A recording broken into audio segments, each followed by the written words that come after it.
And breaking right now at 11, the water emergency impacting one of the most populated sections of the region, is now in effect.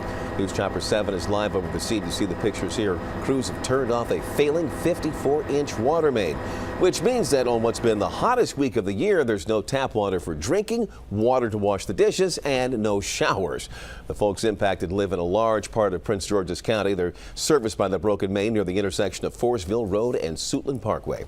ABC 7 is covering every angle of the story. We begin now with Autria Godfrey. She's live in Forestville tonight with the latest on the repair efforts underway right now. Autria.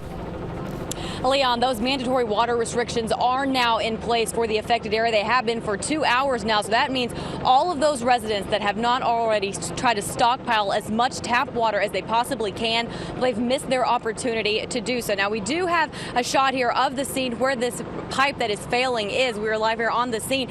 There's not a whole lot going on right now because now that those water restrictions are in place, crews are waiting for the water towers and for this pipe to fill back up and to top off.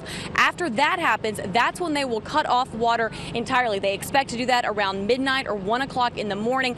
Once they do that, then we hit that window, that 12 to 15-hour window where residents will still have water, but it will begin to trickle off. So that means when people wake up tomorrow morning and they're getting ready to head to work, they can expect to shower and brush their teeth and go about their business normally. However, once they get home from work tomorrow afternoon, 5 o'clock in the evening, well, it's going to be a completely different story. This is the 54-inch pipe that will replenish the water supply to southern Prince George's County. Now getting it in place is a race against time. We're going to try to do it as quickly as we can. This is our highest priority right now, but we don't know what we're going to find exactly when we get into the pipe. The concrete pipe that's replacing the current one with crumbling wires carries water to hundreds of thousands of PG residents. 150,000 of those residents are now under mandatory water restrictions. If they haven't already amassed an arsenal of tap water, it's too late. I just thought I better buy it in D.C. I figured in this area that it will be hard to find water. Tawana Price is prepped and ready. What's the bucket for?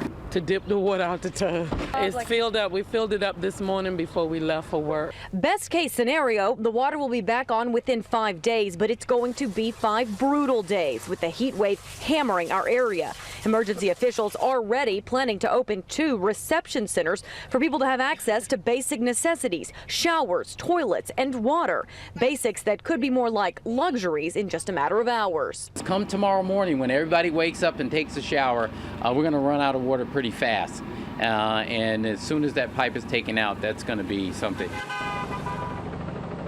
Going to be something indeed. Again, here's a live look at the aerial shot of the location of that failing pipe. It is a 54-inch pipe, so it does carry a significant amount of water. 150,000 residents are expected to be impacted by this. Now, in addition to those 2 reception centers that they are planning to open tomorrow, emergency management officials tell us that they also have another 7 locations that could get up and running in a minute's notice if that's necessary. They also plan to have between 15 and 20 cooling centers, and they do also plan to dispatch several water tanks all throughout the county. So they are trying as many ways possible to get water to residents. They said that several businesses and several nonprofits have also offered up water donations.